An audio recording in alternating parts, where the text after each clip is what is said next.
성령 하나님의 회심사여.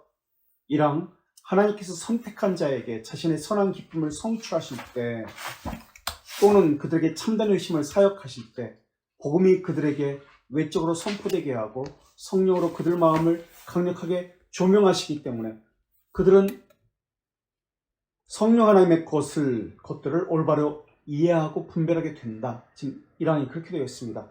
하나님께서 선택한 자에게 자신의 선한 기쁨을 성취하실 때 하나님께서 선택한 자에게 여기에 어떤 말들이 더 첨가되면 좋을까요? 하나님께서 선택한 자들에게 무엇이 더 첨가되었으면 좋겠습니까? 영원전 하나님의 기뻐. 언제? 예, 좋습니다. 언제 선택했죠? 그러면? 창세전. 예, 영원전. 영원전, 창세전.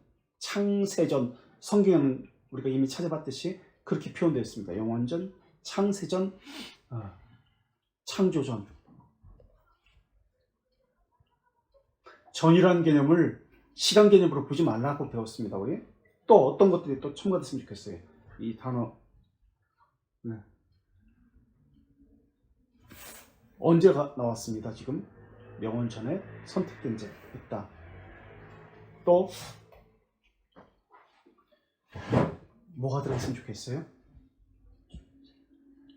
예? 중생의 경험. 아니 요 단어 하나님께서 선택한 자에게 요 단어 사이에 주 안에서. 예수 그리스도 안에서 라는 단어가 첨가됐으면 좋겠죠. 또 어떻게 나왔습니다. 예수 그리스도 안에서 선택했다. 또 뭐가 있었으면 좋을까요?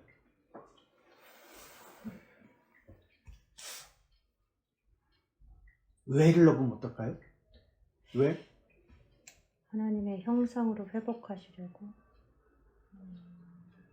하나님의 형상 회복하려고 영원전을 선택했다? 그거 말이 안 되죠. 하나님과 교제하려고. 하나님과 교제하려고. 교제케 하려고. 그리스도와 교제케 하려고 선택했다.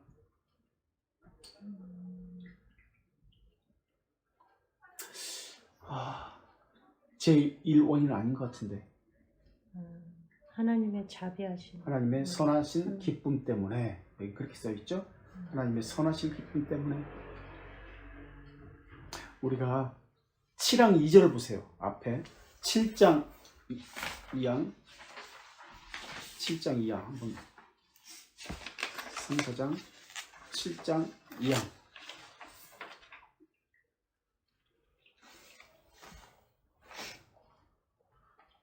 하나님의 주권적 2항 선한 기쁨과 과분한 사랑의 결과뿐이다 라고 그렇게 나옵니다. 각 죄는 은혜를 베푸는 원인을 뭐라고 나와요? 선한 기쁨. 선한 기쁨입니다. 이 선택은 언제? 영원전에 이루어졌습니다. 그렇게 지금 나옵니다. 요걸 제가 다시 언급한 거예요.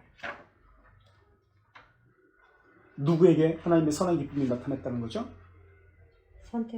선택된 자에게만이라고 나옵니다. 그 선택은 영원전에, 영원에서라는 표현이 더 정확할 겁니다. 영원전이란 말보다. 그리고 10항 1절 보세요. 바로 앞에 10항 1절에 뭐라고 하면 복음으로 부르심을 받은 다른 자들이 물이 떨어졌다는 게 그런가 봐요.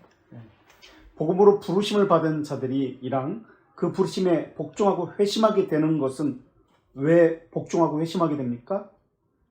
자유의지 때문이 아닙니다. 어떤 자는 교만한 이단자 펠라기우스가 주장한 것처럼 믿음과 회심에 충분한 은혜를 동등하게 갖춘 다른 자보다 자유의지를 사용했기 때문에 우위에 있다고 차별을 도모합니다. 자유의지 때문에, 그 사람의 결정 때문에 나온 것이 아니라고 이야기합니다. 그리고 2절에 하지만 뭐라고 나오나요? 그리스도 안에서라는 것이 여기서 나옵니다. 제가 첨가되어 것이 무엇입니까? 라고 물었잖아요. 그리스도 안에서라는 것이 지금 2항에서 나옵니다. 영원 전부터 자신의 사람들을 선택한 것처럼 믿음과 회개를 그들에게 베풀고, 이렇게 나옵니다. 선택된 자들을, 그리스도 안에서 선택한 자들에게 무엇을 베풀고? 믿음과 회개를 베풀고, 이렇게 나옵니다. 믿음과 회개는 누구에게 베푼 것이죠? 그럼 영원전에 선택된 자. 택자들에게 베풀었다. 모든 이가 아닙니다. 선택된 자입니다. 그 이유는 하나님의 자비하심, 선하신 기쁨이라고 이렇게 나오죠. 선하신 기쁨 때문에 라고 나옵니다. 그런데 이것을, 하나님의 부르심은 비밀적입니다. 그래서 선택된 자는 인지할 수가 없어요. 그래서 하나님께서는 이 부르심이 선택된 자들에게 인지될 수 있도록 주시는 것이 무엇이죠? 믿음입니다. 우리 10항 2항에 밑줄이 쳐져 있죠? 믿음입니다. 하나님께서 주시는 거예요. 내가 선택된다는 것을 확인하기 위해서. 그런데 믿음도 알 수 있는 겁니까? 비밀적입니다. 이것도. 그죠? 신비적이죠. 그러면 내가 믿음이 있다는 것도 알지 못해요. 비밀적이고 신비적이고 하나님의 일방적 선물이기 때문에. 그렇다면 내가 믿음이 있다는 것 어떻게 알 수 있습니까? 무엇을 통해서? 회개를 통해서 알 수 있습니다. 지금 10항 2항에 그게 그대로 그렇게 표현되고 있어요. 그러니까 내가 회개하는 것을 보니까 믿음이 있다, 하나님의 부르심이 있다라는 것을 완전히 모르지만은 미루어 짐작할 수 있겠죠.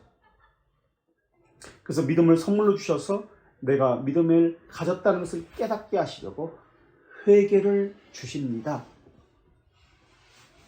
내가 믿음이 있다는 것을 인식하게 하기 위해서, 하나님께서 영원전에 선택했다는 것을 인식하게 하기 위해서 회개하시는구나. 그래서 이러한 일을 하시는 분을 성령 하나님이다 라고 해서 중생의 저자라고 이야기합니다. 이러한 것을 행하실 때 하나님이 사용하시는 수단이 있습니다. 그 사용하시는 수단이 무엇일까요? 말씀. 이것을 다시 71페이지로 돌아와서 외적 선포. 복음이 참된 회심을 사역하실 때 복음이 그들에게 외적으로 선포되게 하십니다. 그때 사용하는 것은 복음으로 외적 선포입니다. 이렇게 지금 신앙고백서에서 저 돌트레이트 법규에서 이야기합니다. 외적 선포를 통해서, 복음이라는 외적 선포를 통해서 이러한 일을 하나님께서 행하십니다. 그래서 순전한 복음 선포가 중요합니다. 그래서 참된 교회가 중요한 거예요. 참된 교회는 복음의 순전한 진리가 보존되었기 때문에 그렇습니다. 그래서 성령께서 그것을 가지고 사용합니다. 그런데 반대로 복음이 선포되었기 때문에 성령께서 역사하시는 게 아니에요. 복음 선포로 역사하시겠다고 하나님께서 명령하시기 때문에 외적 선포를 수단으로 쓰는 겁니다. 이게 순서가 바뀌면 안 돼요. 그래서 하나님의 기쁘신 뜻이 영원에서 이루어졌는데 이것이 시간 안에서 시간으로 들어옵니다. 시간 안에서 들어와서 시간 안에서 나타납니다. 그래서 영적 생명의 시작이 있기 때문에 이것을 영원에서 이루어진 것이 시간 안에서 나타났기 때문에 이 영적 생명의 시작이 있기 때문에 이것을 재창조라고 이야기합니다. 선택의 원인이 하나님의 선하신 기쁨이라고 이야기할 때 이 말의 뜻이 무엇일까요? 지금 1항에서 선택하신 자에게 하나님의 선하신 기쁨을 성취하실 때 선한 기쁨이라고 이야기합니다. 이 말의 뜻이 무엇일까요? 선택의 원인은 하나님의 선한 기쁨입니다. 이 말의 원인은 선택의 원인을 우리 찾지 마. 사람에게서 찾지 말라는 뜻입니다. 하나님에게서만 찾으라는 거예요. 선의 시작은 하나님에게서만 있습니다. 하나님으로부터만 시작됩니다. 라는 뜻입니다. 이 말은 반대로 선택된 자 외에는 그 누구도 선을 향하려는 의지를 가질 수 없습니다. 라는 말의 뜻입니다. 왜냐하면 하나님께서 선의 시작이기 때문에 하나님의 택함을 받고 말씀의 외적 선포에 조명을 받은 사람만이 하나님을 바라보도록, 선을 바라보도록 재창조가 되었기 때문에 그러합니다. 그래서 그렇습니다. 그래서 올바른 의지의 시작이라는 것은 순종을 이야기하거든요. 그 순종의 시작은 그래서 하나님의 값없이 준 믿음에서 나오는 것입니다. 그래서 믿음을 무상적 선물이라고 이야기합니다. 무상적 선물이라는 말의 뜻은 하나님의 선하신 기쁨에만 의존하고 있습니다라는 뜻입니다. 무상적 선물이라는 뜻이에요. 지금 이 11항은 기독교 강요 2권 3장 8항을 그대로 베껴놓은 거예요. 그래서 기독교 강요 2권 3장 8항을 보시면 나중에 비교해 보세요. 그래서 요거하고 그 2권 3장 8항하고 비교해 보시면 와, 똑같다 라는 것을 느끼게 될 겁니다. 자, 의지의 시작이 생명의 시작입니다. 또 의지의 시작이 믿음의 시작이라고도 볼 수 있습니다. 또 순종의 시작이라고도 볼 수 있습니다. 또 선의 시작이라고도 볼 수 있습니다. 그래서 선의 시작, 순종의 시작, 의지의 시작을 두 번째 창조라고 말하면서 무상적 선물이다, 재창조다 라고 이야기합니다. 그러면 전적인 하나님의 사역이라는 말이 뜻이기도 하겠죠. 그렇다면 전적인 하나님의 사역입니다 라는 말의 의미는 또 하나님을 어떤 분이라고 고백하는 것과 같은 것일까요? 선의 시작, 순종의 시작, 믿음의 시작, 의지의 시작 다 같은 말인데 전적인 하나님의 사역입니다. 아버지. 그것은 창조주라는 의미입니다. 창조주. 이것을 가리켜서 우리는 새로 태어난다. 다른 말로 중생이다. 거듭남이다. 그렇게 이야기합니다. 그리고 우리가 선하신 하나님의 기쁨을 또 어떤 단어로 이렇게 바꿔 부를 수 있다라고 이야기했는데, 네? 전능. 하나님의 전능, 또 선하신 기쁨을 영원이라는 단어로 바꿔 쓸 수도 있어요. 영원. 에베소 2장 10절 한번 찾아보실래요? 에베소 2장 10절.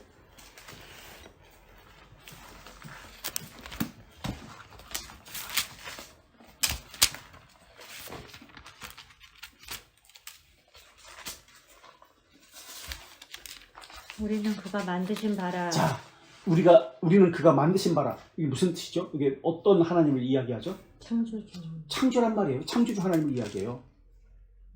그리고 그리스도 예수 안에서 그리스도 예수 안에서 아까 좀 우리 고백했던 거 다 나옵니다. 선한 일은 이때 선한 일은 윤리 도덕적인 사람들이 말하는 그런 선한 일일까요? 선한 일은 하나님의 뜻에 순종하는 것을 이야기해요. 선한 하나님이 근원이라는 선의 근원이라고 얘기했잖아요. 선의 시작이라고 했잖아요. 하나님의 뜻 합당한 선의 시작이라는 뜻이에요. 선한 일을 위해서 그 중생이라는 말이라고요. 우리 저 표 있잖아요. 착하고 중생이라는 개념이잖아요. 선하고 선한 일을 위해서 지음을 받은 자니 재창조되었다는 말을 지금 하고 있는 겁니다. 재창조. 선한 일을 할 수 있게 되었다. 이건 윤리 도덕적인 것이 아니라 하나님의 거룩한 목적에 맞게 하나님의 의지에 순종할 수 있게 되었습니다. 이것을 무상적 선물이라고 이야기합니다. 계속해서 읽어보면 이 일은 하나님 이전에 예비하사 예비하사. 그렇다면 예비했다는 것은 언제를 이야기하나요? 영원 영원이라는 개념이에요. 또는 1장 4절에 곧 창세전에 그리스도 안에서 우리를 택하사. 1장 4절에는 창세전이라고 나옵니다. 그때는 창세전에 그리스도 안에서 우리를 택했다라고 이야기해요. 그리고 5절에 1장 5절에 그 기쁘신 뜻대로 우리를 예정하사라고 되어 있습니다. 그 기쁘신 뜻대로, 그 영원 기쁘신 뜻대로 다 같은 개념이라는 것이죠. 그러니까 창세전 영원이라는 개념은, 영원전이라는 개념은 시간 개념이 아니에요. 시간의 연장선, 시간 전에 쭉 연장해서 시간 바로 전, 이런 개념이 아니에요. 시간 개념을 초월한 거예요. 영원이라는 개념인데 이건 하나님의 측면을 이야기해, 사람의 측면을 이야기하는 게 아니에요. 그래서 계속해서 2장 10절 읽으면 이 일은 하나님이 전에 예비하사 우리로 그 가운데서 행하게 하려 하시느니라. 행하게 하려 하심이라. 하나님의 기쁘신 뜻이 영원에서 그리고 시간 안에서 재창조되어서 우리에게 나타났습니다. 그래서 우리의 의지는 순종하게 되었는데 무엇을 향해 순종하게 되냐면 하나님의 선을 향해서 움직이도록 순종하도록 하게 되었습니다. 이때 하나님이 받으시는 거예요. 하나님의 선을 향하게 될 때. 그래서 아무리 세상 사람들이 선하다, 좋은 일이다, 본받을 만한 일이다 한다 할지라도 이것은 하나님과는 상관이 없는 거예요. 하나님 보시기엔 선하다고 이야기하지 않아요. 사람이 정한 선입니다. 하나님과 상관이 없는 선이에요. 이것은 불의예요. 선이라고 이야기할 수 없어요. 그렇다면 하나님께서 그 사람이 행한 선을 받으시는 것은 그 사람의 선 때문에 받는 겁니까? 그렇지 않죠. 하나님의 선하시기 때문에 그것을 받는 것이죠. 그래서 사람은 자랑할 게 없어요. 자기 의를 내세운다는 교만밖에 없는 거예요. 그래서 중생한 자의 특징은 자랑하지 않습니다. 교만하지 않습니다. 자기를 내세우지 않습니다. 구원에 협력하는 것 아닙니다. 오히려 자기를 부인하고 배제합니다. 그래서 선하신 기쁨이라는 말의 의미를 우리가 자기를 부인하는 것입니다. 자기를 배제하는 것입니다. 이런 개념으로 우리가 배웠습니다. 그래서 하나님의 선하신 기쁨이라는 말의 의미는 인간의 협력을 배제합니다 라고 이야기합니다. 또 선하신 기쁨이라는 말의 의미는 인간의 상상력을 배제합니다 라는 말입니다. 자, 다시 71페이지 1절로 돌아가 볼게요. 1절. 자신의 선한 기쁨. 1장 1절. 하나님께 선택한 자에게 자신의 선한 기쁨이라고 하는데, 선한 기쁨이라는 영어 동사 accomplish라는 단어 쓰는데요. 첫째 줄에 있어요. God 바로 옆에. 성취하다, 수행하다, 해내다 이런 개념이거든요. 그래서 지금 여기 우리 한국말에서는 기쁨을 성취하실 때라고 번역했어요. 선한 기쁨을 다른 말로 넣고 바꿔서 이 말을 다시 해볼까요? 영원이라는 개념과 바꿔 쓸 수 있다고 했거든요. 영혼을 넣고 영원을 성취하실 때. 자신의 영혼을 성취하실 때. 영혼이 시간 안에 들어와서 성취되는 거예요. 시간에서 성취된 게 아니라 시간 안에서 우리에게 보여지는 것이죠. 그것이 바로 하나님의 선한 기쁨이 선택된 자에게 성취된다는 개념이에요.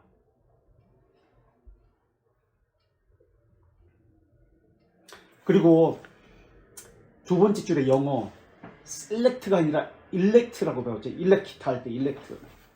우리가 이미 배웠어요. 이게 어떤 개념이죠? 이게 선택한다는 뜻이잖아요.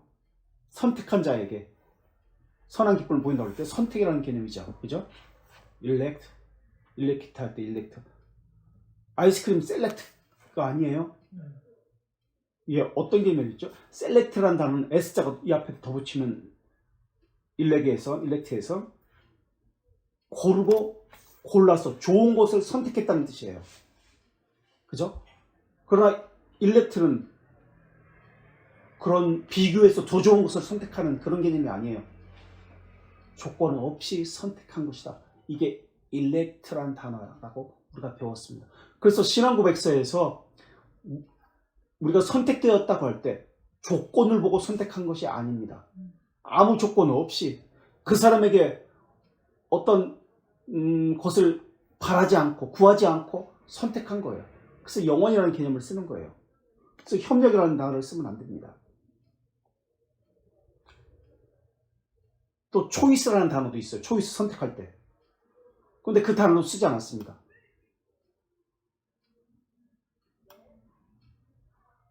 그래서 영원이라는 말과 elect라는 말의 의미가 같이 맞물리는 거예요. 아무 조건 없이 행위를 배제합니다. 그 사람의 어떤 것을 보지 않습니다. 그런 의미가 있어요. 자, 그렇다면 영원이라는 단어, 하나님의 선한 기쁨이라는 단어, 선택, elect라는 단어, 또 이것과 비슷한 의미를 가진 단어가 또 있는데 어떤 게 있을까요? 혹시? 이신에서 이신 믿음으로 말미암아라는 뜻입니다.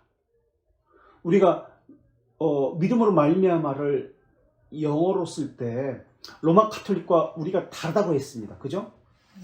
전치사 하나 때문에 다릅니다. 둘 다 믿음으로 말미암아 구원받는다고 이야기해요. 근데 믿음으로 말미암아 구원받는다는 것은 우리는 어떤 전치사를 쓰고 그들은 어떤 전치사를 쓴다고 했죠? faith라는 단어를 씁니다. faith라는 단어, 믿음이라는 단어를 쓰는데 믿음으로 말미암아 이 말의 의미가 무엇일까요? 믿음으로 말미암아라는 말의 의미가 무엇이죠? 구원받는다 할 때 믿음으로 말미암아는 우리의 행위를 배제한다. 행위를 배제한다는 뜻입니다. 우리의 가치를 보지 않습니다라는 뜻입니다. 이게 믿음으로 말미암아요. 믿음 때문에 구원받는 거 아니에요. 이 사람 믿음을 가졌기 때문에 구원받는 거 아니에요. 그래서 전치사 단어를 우리 영어 전치사 단어를 이때 무슨 베이스죠? 바이 베이스입니다. 그러나 로마 카톨릭은 어떤 단어를 쓰죠? 인. 그 안에 있는 그 사람의 믿음 때문에 그 안에 무엇이 있어서 그걸 보고 하나님께서 구원하셨다. 그렇게 나오는 거예요. 인 페이스가 아닙니다. 바이입니다. 영원에서 이루어진 것이 이미 성취된 거예요. 그래서 우리가 지난번에 로마에서도 찾아봤잖아요. 네? 예정이라는 개념. 좀 쉬운가 보네. 안 추운데? 틀면 너무 더우세요? 그 편하게 하세요. 건조해지는. 저거 좀 펴드릴게요. 저 안 추운데요? 예.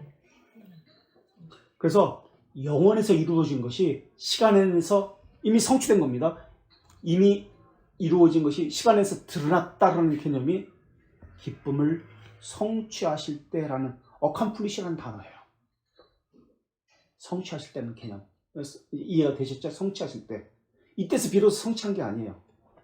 드러났다는 개념이에요. 영원에서 성취된 것이 이미 시간 안에서 드러났습니다라는 단어가 바로 어컴플리시라는 이 단어로 사용하고 있어요.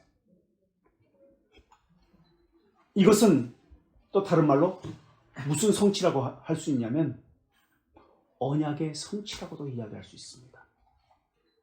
언약의 성취입니다. 언약이 시간 안에서 드러났습니다. 그런 개념이에요. 자, 그 다음 나오는 단어가 그들에게 참된 회심을 사역하실 때 참된 회심이라는 단어가 나옵니다.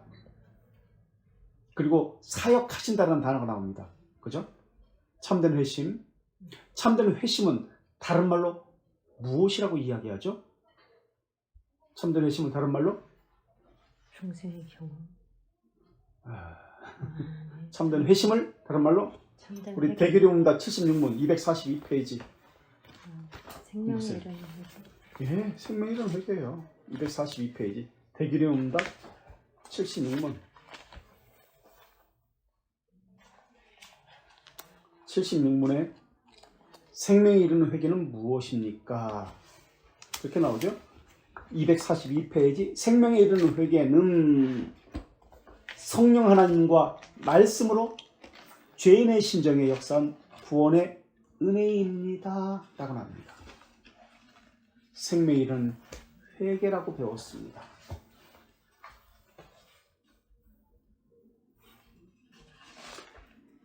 참된 의심을 다른 말로 생명에 이르는 회개라고 이야기합니다. 그리고 2항에 다시 76문 2항에 참된 생명에 이르는 회개는 그 2항 맨 마지막 절 밑줄친 거 그리스도 안에서 하나님의 자비하심을 이해하게 하는 회개입니다. 이렇게 나옵니다. 죄를 뉘우칠 뿐만 아니라 그리스도 안에 있는 하나님의 자비하심을 이해하게 만듭니다. 라고 나옵니다.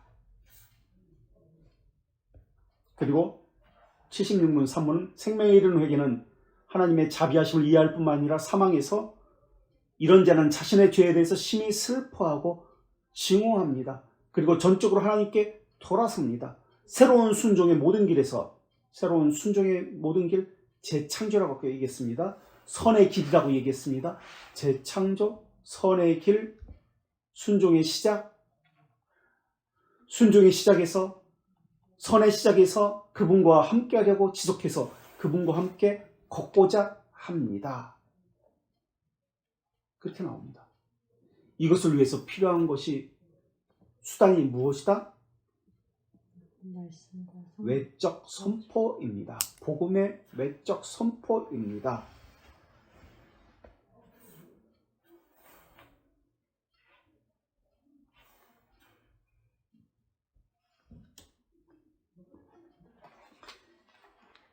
(67문) 보시에요. 대기름입니다.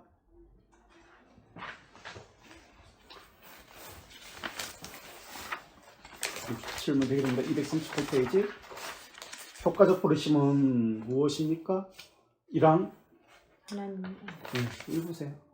하나님의 전능하신 권능과 은혜의 역사로서 자신이 기뻐하신 때에 말씀과 성령으로 그들을 예수 그리스도에게로 초청하고 이끄는 것이다. 하나님이 기뻐하시는 때에 말씀과 성령으로 그들을 예수 그리스도에게 초청하고 이끄는 것입니다. 2항 이때 구원에 이르도록 그들의 마음을 조명하고 성령께서 그들의 의지를 갱생하고 강하게 결정하도록 하여서 그분의 부르심에 자발적으로 응답하고 자유롭게 응답할 수 있게 하고 제한되고 전달된 은혜를 수용하고 품을 수 있게 합니다. 라고 합니다. 무엇을 수단으로? 외적 선포를 수단으로 복음을 듣게 하셔서 그것을 가지고 성령께서 조명하셔서 깨닫게 하시고 이해하게 하십니다. 이것이 마인드입니다. 일루미네이트, 조명하신다. 죄를 깨닫게 하시고 죄의 실상을 보게 하십니다. 그래서 다른 내가 되고 싶어하게 만드십니다. 이것을 생명에 이르는 회개라고 이야기합니다. 생명에 이르는 회개 말고 또 다른 회개가 있습니다. 뭐죠 그건? 참된 회심이라고 이야기합니다. 생명에 이르는 회개. 다른 것 또 있습니다. 그게 뭐죠? 참된 회개. 이것은 무엇과 관련되죠? 견인과 관련됩니다. 하이델베르크 88번 한번 보세요. 참된 회개와 참된 회심은 다른 거예요. 생명에 이르는 회개와 참된 회개는 다른 겁니다. 88문 하이델베르크 88문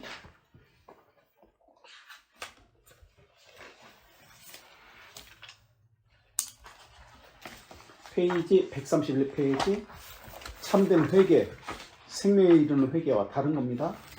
각주에도 그렇게 나오죠. 참된 회개는 무엇입니까? 옛사람 죄주기와 새사람 영 살리기입니다. 이거는 견인과 관련되어 있습니다. 참된 회개는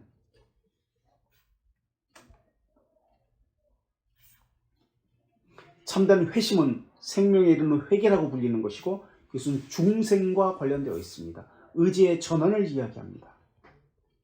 그래서 이것은 하나님의 측면을 이야기해요.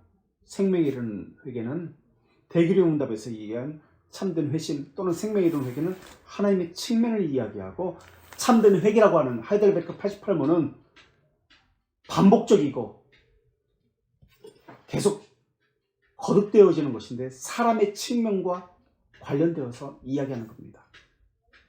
참된 회개라고 할 때 거짓된 회개가 있기 때문에 true라는 단어를 써서 참된 회개라고 이야기합니다. 자, 이번에는 알미니안주의자가 고백하는 신앙 고백은 어떤 것인지 우리 다시 돌트레이트 3, 4장 5, 6, 7 79페이지로 한번 와보세요. 79페이지 5, 6, 7번 1항에 보면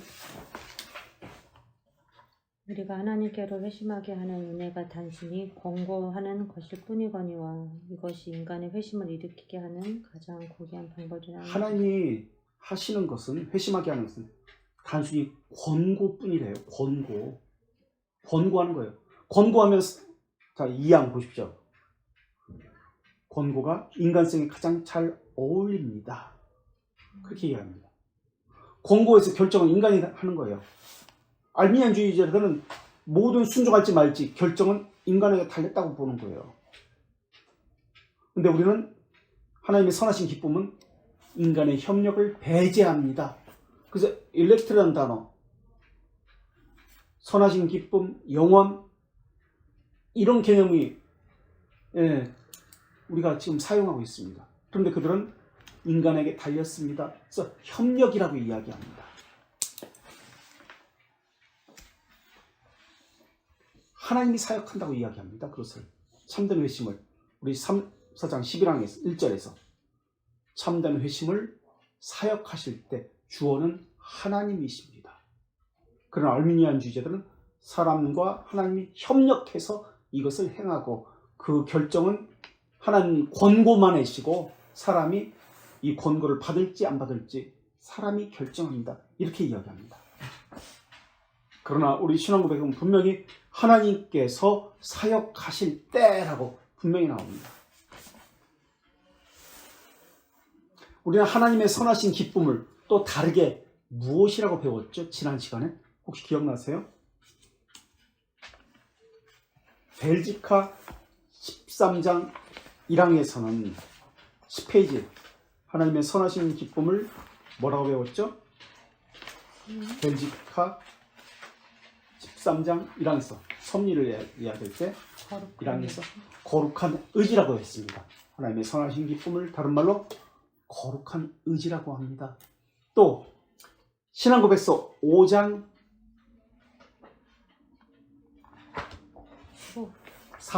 5장 4항 2절에서는 거룩한 영어로 목적, end라는 단어 썼죠. 거룩한 목적이라고 배웠습니다. 하나님의 선하신 기쁨, 거룩한 의지, 거룩한 목적 다 같은 개념이고, 에베소 1장 1절에서는 뭐라고 배웠죠? 선하신 뜻, 거룩한 의지, 거룩한 목적을 하나님의 기쁘신 뜻대로라고 배웠습니다.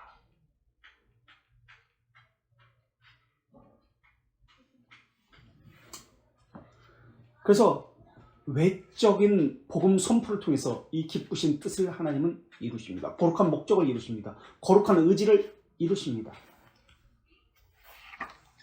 자, 다시 돌트레이트 1장 3항을 보실래요? 1장 3항 44페이지.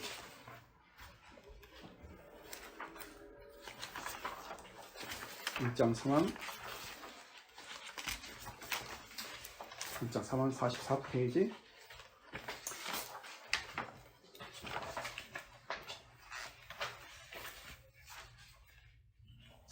하나님은 사람이 믿게 하려고 이런 가장 기쁜 소식을 알리는 메신저들을 자신이 바라는 자들에게 기뻐하시는 때 자비롭게 보내십니다.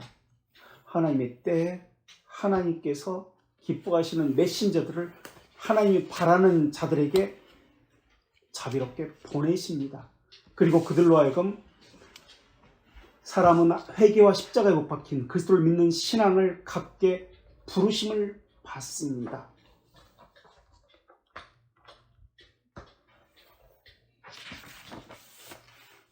그 설교를 통해서 하나님 택하신 자에게 듣게 하시고요. 그들을 부르신다는 거예요.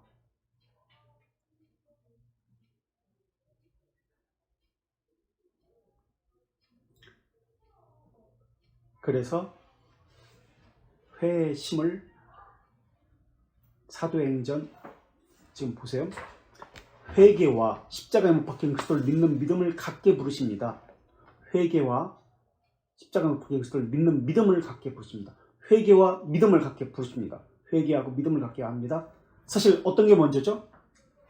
믿음을 갖게 하고 회개를 통해서 믿음이 있음을 알게 합니다. 순서는 믿음이 먼저예요. 논리적으로는. 자, 이것을 회심이라고 이야기합니다. 믿음을 갖게 하고 회개하는 것. 이것을 회심이라고 하는데 사도행전 20장 21절 한번 찾아보실래요? 20장 21절 사도행전 유다인과 헬라인에게 사도행전 20장 21절 뭐라고 나오죠? 20장 21절 유대인과 헬라인들에게 하나님께 대한 회개와 우리 주 예수 그리스도께 대한 믿음을 증거한 것이라. 회개의 믿음을 이야기합니다. 복음 전도는 바로 이겁니다. 복음 선포는 외적 복음 선포는 회개와 믿음을 갖게 하는 것. 이것을 합쳐가지고 회개, 믿음, 회심이라고 이야기합니다. 한문으로.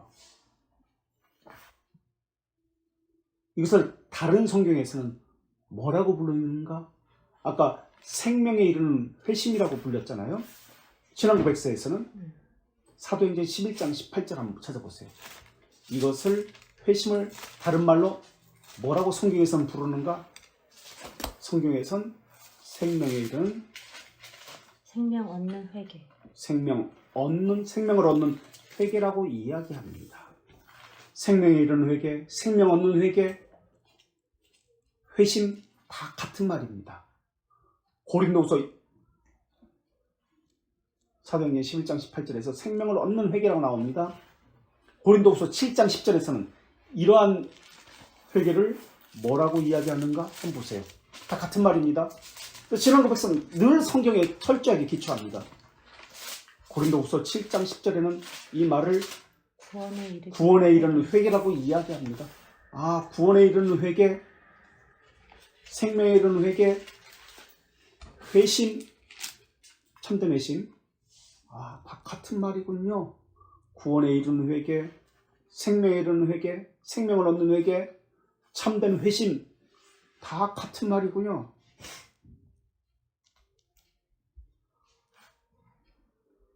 그래서 다시 돌아와서 참된 회개를 사역하실 때, 그럼 참된 회개라는 말을 다른 말로, 참된 회심을 사역하실 때 다른 말로 이걸 어떤 단어로 바꿀 수 있겠죠? 참된 회심이라는 단어를 다시 71페이지 돌아와서 참된 회심을 생명 얻는 회개라고도 말할 수 있고, 구원에 이르는 회개라고 말할 수 있고, 생명에 이르는 회개, 참된 회심 다 같은 말입니다. 71페이지 참된 회심에 대해서 성경에서 그렇게 이야기합니다. 참된 회심. 그래서 이거 다 같은 개념이라는 것을 알 수 있습니다. 이것은 모두 하나님께서 사역하십니다. 그렇게 나옵니다. 지금.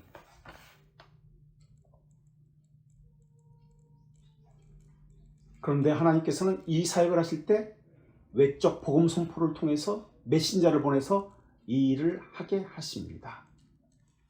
그런데 알미니안 주의자들은 아니다. 그것은 하나님의 권고일 뿐이다. 사람이 듣고 말고 사람이 결정합니다.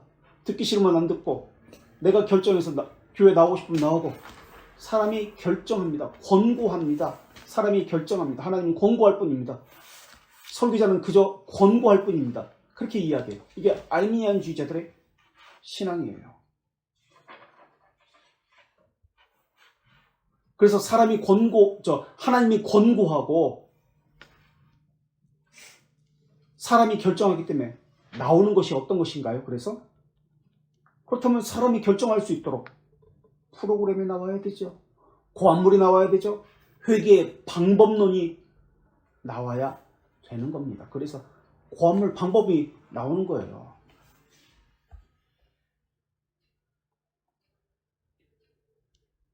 회개는 오직 성령께서 하십니다. 사람이 할 수 있는 것은 순전한 복음 선포를 하는 것 외에는 없습니다. 하나님이 듣게 하시고 순종하게 하십니다. 듣지 않는 것은 하나님께서 역사하지 않기 때문에 그렇습니다. 또는 이 사람이 택자가 아니기 때문에 그렇습니다. 또는 아직 정해진 시간이 때가 아니라서 그렇습니다. 다른 이유가 없습니다. 그런데 사람들은 뭐라고 얘기하냐면 설계자 때문에 못 듣는 것이다 라고 이야기합니다. 또는 방법을 사용하지 않아서 라고 이야기합니다. 이게 바로 인효론입니다. 로마 가톨릭 인효론. 우리가 세 가지 성찬식에 세 가지 방법을 주장하는 방법이 있다고 그랬죠. 뭐죠? 인효론은 뭐예요? 사람에게서 은혜가 효력이 나타난다. 은혜의 효력이 나타난다는 거예요. 저 설교자, 좋은 설교자 말씀 들으면은 은혜 받고 우리가 구원받고 회개하게 돼. 사람에게 기대는 거예요. 인효론. 알미니안주의자들의 주장입니다. 또 사유는 뭐예요? 의식에 참여. 프로그램에 참여하면, 좋은 프로그램이 있으면 거기 참여하면 그 프로그램 때문에, 그 예배에 참여했기 때문에, 그 교회에 참석했기 때문에 구원받고 은혜 받는다고 얘기해요. 사유론. 이게 로마 가톨릭의 방식이에요. 알미니안주의자의 방식이에요. 그러나 우리는 은혜로, 하나님의 전적인 사역으로 라고 이야기합니다. 자, 다시 본문을 놓아서 11장이랑 셋째 줄, 참된 의심을 사역하실 때, 이거 사역은 하나님께서 하십니다. 전적으로 하나님의 사역입니다.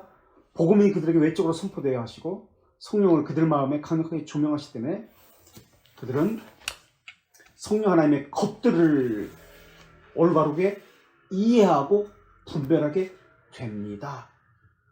하나님이 하시는 사역입니다. 성령께서 하시는 사역이에요. 그래서 이것을 시간 안에서 일어나는 것이 은혜의 언약의 성취입니다. 은혜의 언약의 성취. 돌트레이트 1장 4절 다시 가볼게요. 44페이지. 잘 따라오고 있으세요? 1장 4절 3.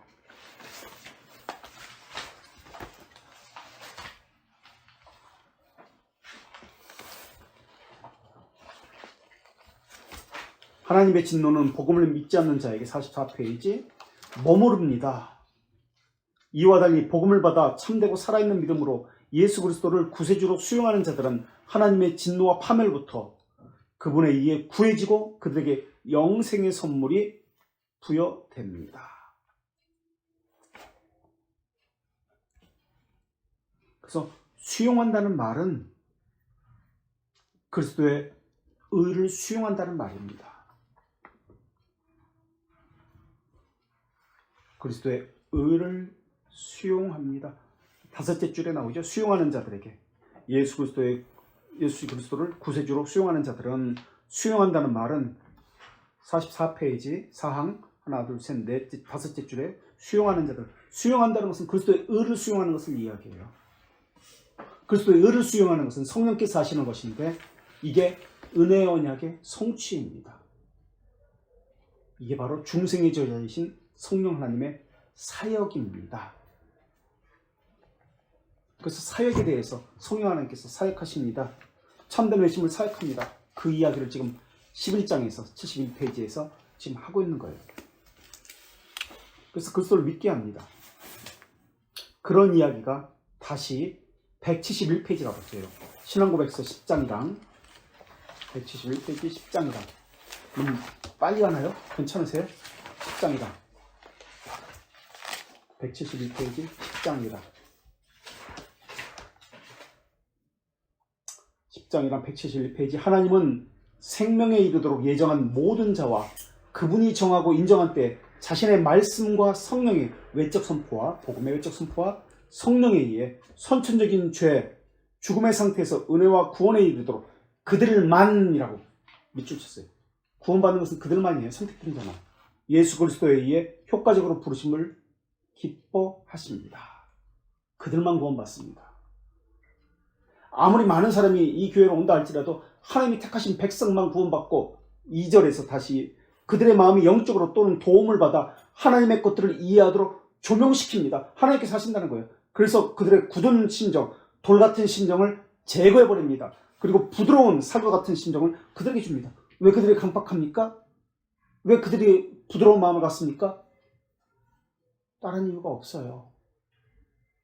그래서 사망에서 그들의 의지를 갱생시키고 순종의 시작이 됩니다. 선의 시작이 됩니다. 그것을 갱생시키라고 이야기하죠. 자신의 전능한 권능으로 그들이 선한 것을 결정하도록 하고 예수 그리스도에게 그들을 효과적으로 이끄십니다.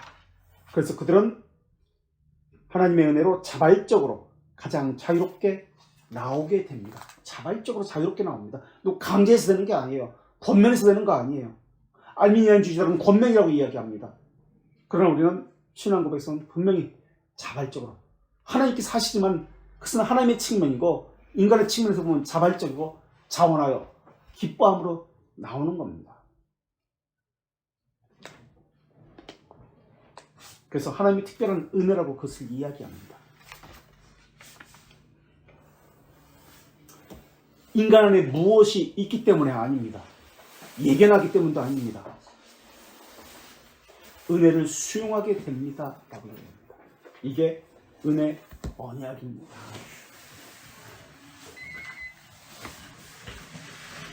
이것의 주체는 성령 하나님이에요.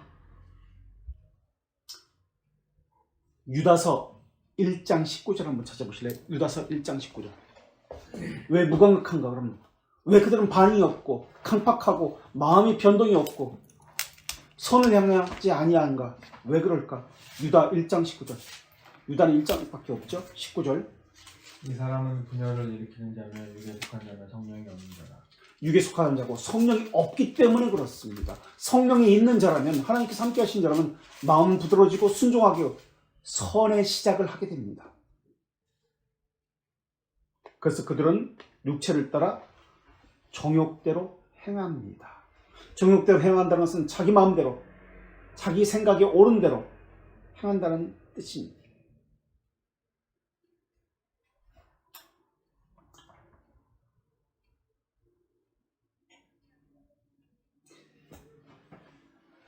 (1장 17절에서) (19절에도) 그렇게 나오잖아요. 경건하지 않은 자들. 그래서 한번 읽어보실래요? 17절에서 19절. 유다. 사랑하는 자들아, 너희는 우리 주 예수 그리스도의 사도들이 한 말을 기억하라. 그들이 너희에게 말하기를 마지막 때에 자기의 경건하지 않은 정욕대로 행하며 조용하는 자들이 있으리라 하였나니, 이 사람들은 분열을 일으키는 자며 육에 속한 자며 성령이 없는 자니라. 네. 정욕대로 행하고 조롱까지 합니다. 성령이 없는 자들입니다. 이런 것도 교회야?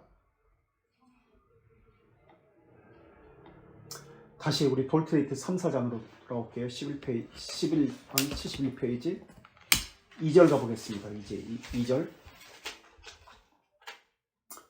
2절에 고백한 대로 이제 중생케 된 자는 그분은 중생케 하는 동일한 성령의 효과로 인간의 깊숙한 곳에 스며들게 합니다. 라고 이야기합니다. 그럼 인간의 깊숙한 곳에 스며든다는 게 무슨 말일까요? 인간의 깊숙한 곳에 스며들게 한다는 것. 우리 73페이지 보실래요? 15항 6절. 15항 6절 그 다음 페이지에 있습니다. 심정의 비밀적인 깊숙한 부분은 우리에게 알려지지 않았다. 그리고 부르심을 받은 아직 받지 않는 자들에 대해서는 없는 것들을 있는 것처럼 부르시는 하나님께서 그들을 위해 기도하는 것이 우리의 의무이다. 아직 알려지지 않았다라고 이야기합니다. 그리고 이것을 심정의 깊숙한 곳이다 이야기합니다. 인간의 깊숙한 곳을 지금 여기서는 심정의 깊숙한 곳이다. 이것은 알려지지 않았다라고 이야기합니다. 심정의 깊숙한 곳. 영어 단어 한번 보세요. 73페이지 6항 6절 15항 6절 영어 단어 심정에 깊숙한 곳 단어가 하트입니다. 하트. 우리 영혼의 기능은 두 가지로 나누죠. 마인드와 하트가 있습니다. 마인드는 인식과 관련됩니다. 영혼의 기능. 그래서 마인드는 인식은 이성, 오성, 판단 이것을 이야기하고요. 하트는 의지, 순종을 이야기합니다. 그런데 심정에 깊숙한 곳, 하트, 의지에 알려지지 않았다라고 이야기합니다. 순종하지 않는다는 것을 이야기하고 있는 거예요.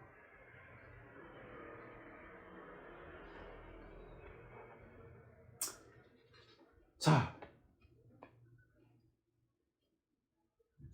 그래서 성령께서 역사하시기 때문에 순종하고 교회 기관과 질서를 따릅니다. 그 결과로 73페이지 다시 5항을 보세요. 바로 윗절.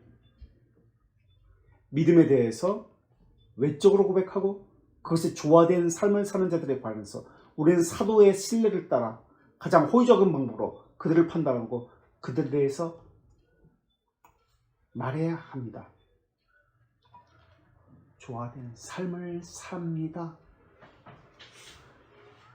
그러니까 고백과 일치하는 신앙을 갖습니다. 그 얘기하는 거예요.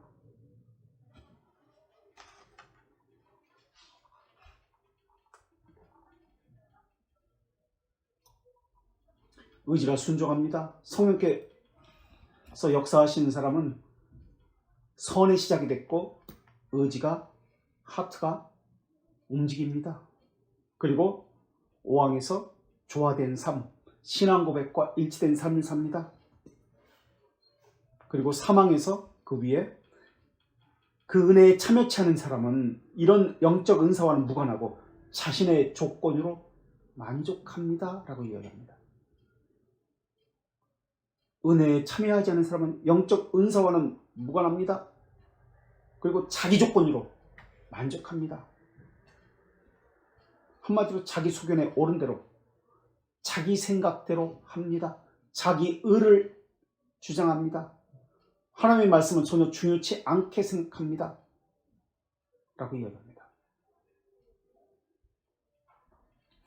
다시 6항 아까 73페이지 밑줄 친 거 심정에 깊숙한 부분이라고 얘기했죠. 영어 단어 한번 보세요.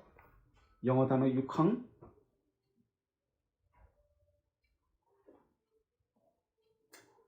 inmost라는 단어가 나오는데 6항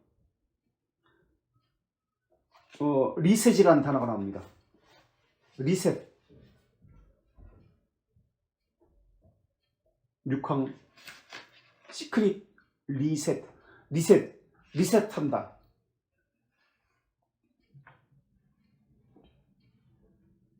휴식한다는 뜻이거든요. 리셋 마음 깊은 곳에서 휴식한다 라는 의미예요. 심정의 비밀적인 깊숙한 부분 리셋. 그러니까 마음 깊은 곳이 휴식한다. 성령의 효과로 쉼을 얻습니다. 안식합니다. 그런 개념으로 쓴 거예요. 리셋. R-E-C-E-S-S-E-S of the heart 나오죠. 밑에서 둘째 줄, 제일 밑에서 둘째 줄 6항 73페이지 밑에서 둘째 줄 리셋. 마음 깊은 곳에서 휴식합니다. 왜냐하면 성령께서 그 안에 스며들게 하셨기 때문에 리셋합니다. 안식합니다. 그럼 어디에 성령께서 스며들었다는 얘기죠? 의지에 스며들었습니다. 의지가 순종하는 것하고 안식하는 것하고 무슨 상관이 있을까요? 리셋하고 무슨 상관이 있을까요? 어떻게 생각하세요? 어떤 의미일까요? 편한 마음. 의지에 지금 성령께서 스며들었어요. 하트에 스며들었으니까. 그죠? 73페이지 6항에서 지금 밑에서 지금 둘째 줄 이야기하는데 성령께서 하트에 스며들게 하셨어요. 그럼 의지에 스며들었거든요. 순종하게 하는 거예요. 순종하는 게 이게 왜 안식과 관련돼요? 리셋과 왜 관련돼요? 쉼과 왜 관련돼요? 리셋이 안식하다, 쉼을 얻었다 그런 개념이거든요. 받아들여 허용됐기 순종하는 것이 왜 안식이에요? 쉼이에요? 신앙급에서 그렇게 지금 표현하고 있어요. 순종하는 거, 의지로 표현되는 거, 하나님의 뜻과 일치하는 것, 이게 안식과 쉼입니다 라고 이야기합니다. 하나님이 항상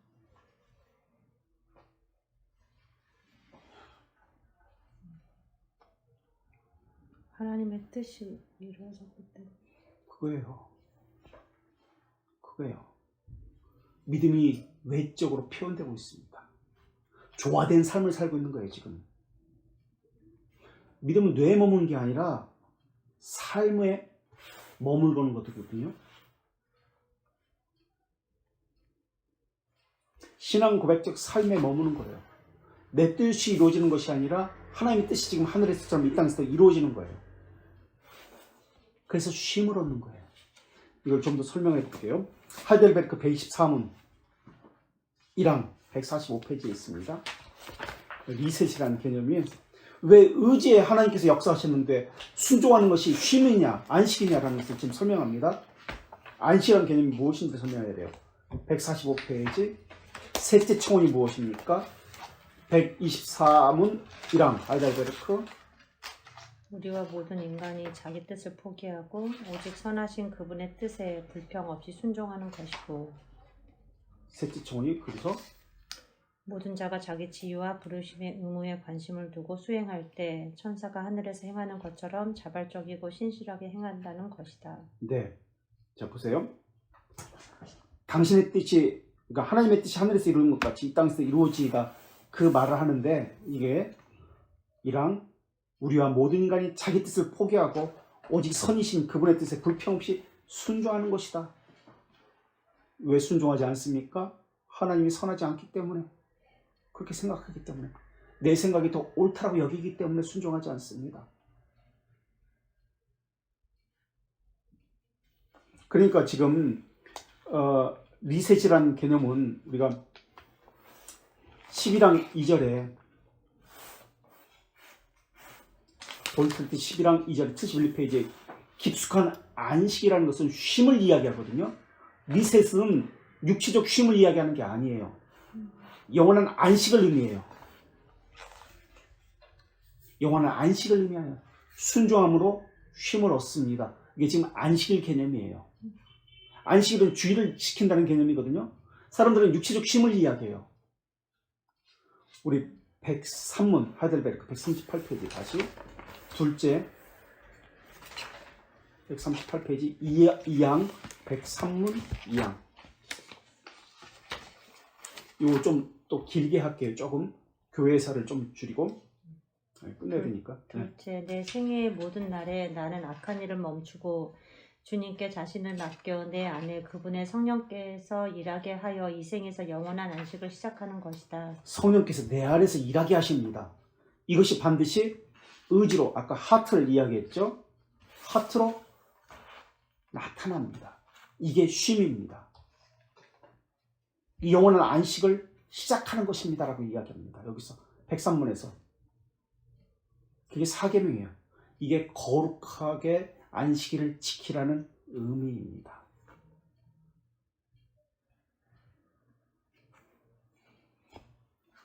이해 안 되세요? 되세요?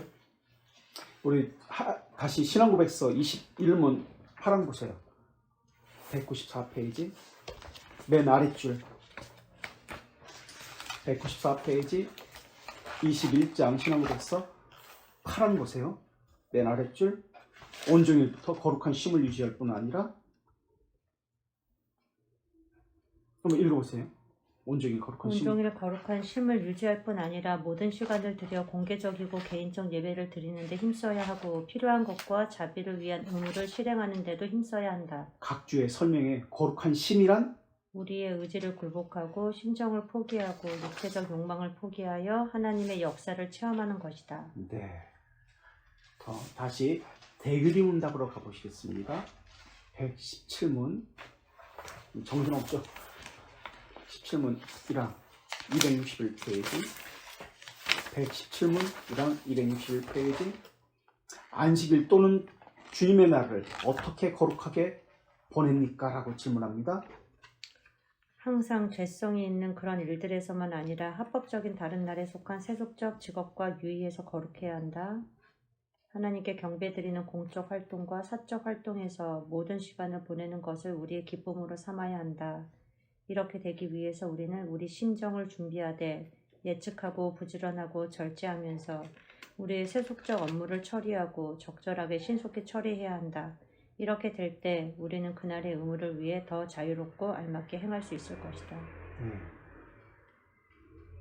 2절에는 하나님께 경배드리는 공적 활동과 사적 활동에서 모든 시간을 보내는 것을 우리의 기쁨으로 삼아야 한다라고 합니다.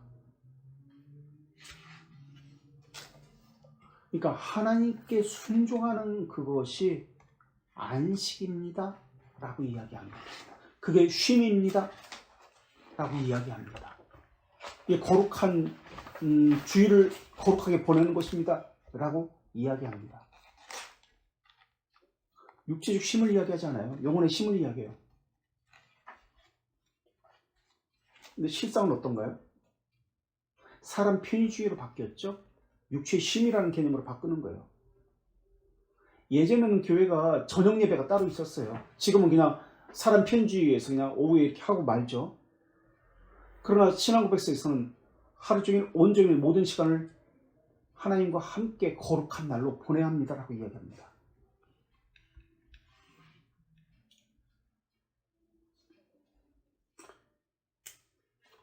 마인드에 머물고 있어요. 계속해서 하트로 내려가지 않아요. 그러나 성령께서 역사하시면 하트에 스며듭니다 라고 이야기합니다. 하트라는 것은 의지예요. 그래서 의지로 이거 순종이 나타나면, 하나님의 뜻이 나타나면 이게 쉼입니다 라고 이야기합니다. 성령께서 하시는 거예요. 이게 순종으로 나타나게 하는 거, 이게 선의 시작입니다 라고 우리가 지금까지 했습니다. 근데 머리에만 있습니다. 그죠? 성령께서 하신 게 아니에요. 아는데 순종하지 못합니다. 성령께서 하신 게 아니에요. 성령은 여러 가지 이름으로 불리는데요. 양자의 영이라고도 불립니다. 이 말의 의미는, 양자의 영이라고 말할 때 이 말의 의미는, 양자 그러면 무엇과 관련시킨다고 이야기했죠? 양자는 예전에 우리가 했는데, 자녀됨 하면 무엇과 관련시켜라? 이것의 키워드는 양자입니다.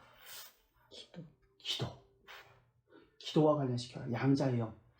그래서 성령께서 양자의 영이라고 부르는 것은 기도를 도우시는구나 라는 개념입니다. 그리스도의 영이라고 불릴 때 성령님을, 다 성령님을 가리키는 말이거든요. 그리스도의 영이라고도 불립니다. 이것은 그리스도의 영이라는 말의 의미는 무엇과 관련시켜라? 그리스도의 구속사역을 우리에게 적용시키는 분이다라는 개념이에요. 그리스도의 영이다라고 그래서 불립니다.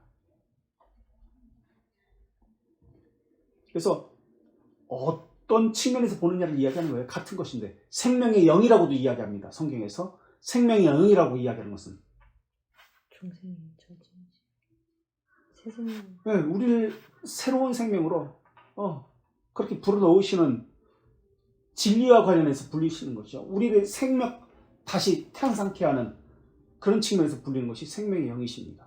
성령께서 하시는 거예요. 그래서 어느 측면에서 보느냐에 관련되어집니다. 그래서 외적 선포가, 복음 선포가 궁극적으로 말하고자 하는 것이 무엇인가요? 베르붐이라고 이야기했죠. 라틴어로. 말씀에는 성경에 보면 세 가지 것이 있어요. 오늘 학교에서도 나타나잖아요. 여호와의 목소리가 나옵니다. 목소리는 뭐죠? 보챔, 보이스라는 개념이잖아요. 성경에는 세 가지 단어를 그냥 다 말씀이라고 이야기해요. 보이스, 하나의 목소리, 보챔이라고 이야기합니다. VOCC,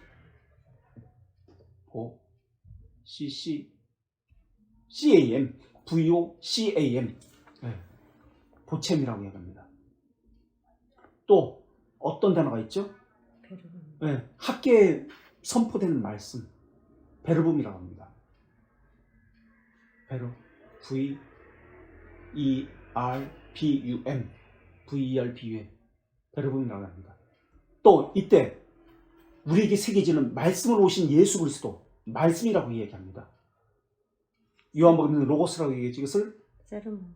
네, 세르모넨이라고 이야기합니다. 명생어로. 동생어로 세르모님이라고 얘기했지만 세르모넨, 예수 그리스도, 예수님을 이야기합니다.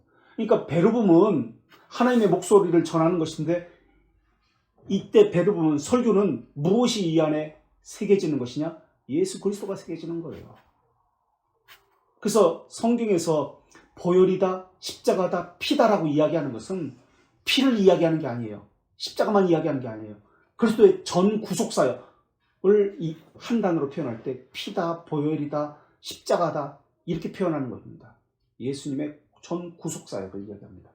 그래서 설교는 예수님이 이 안에 새겨지는 거예요. 그래서 이것이 사람의 목소리로 끝나서는 안 돼요. 베르버로 끝나서는 안 돼요.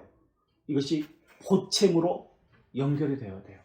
보챔이 참 베르붐에서 이것이 세르모넴으로 연결이 돼야 돼요. 이게 성령께서 하시는 거예요. 사람들은 세르모늄까지 안 가죠. 그렇게 사람이 말로 듣는 거예요.